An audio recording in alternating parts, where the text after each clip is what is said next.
President Trump's calls for greater NATO defense spending among its allies hits its mark. One America's Karen McKinney has more on Germany's pledge to boost its funding and its potential effect on next week's NATO summit. Germany is finally stepping up defense spending after President Trump blasted the NATO ally for taking advantage of the United States. Chancellor Angela Merkel unveiled plans Wednesday to raise military spending from 1.2% of its GDP to 1.5% by 2024. There are critics from the United States that Germany is not spending enough on defense. I'm grateful that our new budget includes an increase of our defense budget as well as our development budget.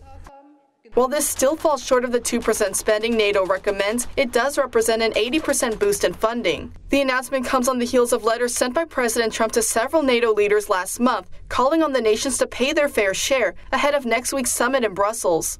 In them, the president reportedly called out Germany's cuts to military spending in recent years, arguing it's led other NATO members to follow suit. President Trump has met with Merkel on several occasions during his time in office to address the issue. I reiterated to Chancellor Merkel my strong support for NATO, as well as the need for our NATO allies to pay their fair share for the cost of defense. Many nations owe vast sums of money from past years, and it is very unfair to the United States.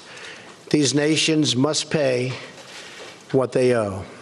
When confronted about the slow growth, Merkel was quick to point out other ways in which Germany contributes to the international military alliance. I want to make clear again, Germany is a reliable partner within NATO.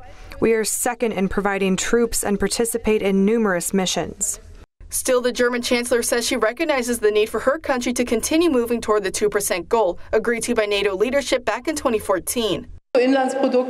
But compared to what others do in relation to their gross domestic product, it is not sufficient what we spend. And that's why we have committed ourselves to increase our defense budget. NATO's 29 member states will assemble in Belgium next week to reiterate support for each other and democracy. Karen McKinney, One America News. Want to see more videos like this? Click on the link below and subscribe to One America News on YouTube. And call your cable provider and kindly demand that One America News is added to your lineup. Call and subscribe today.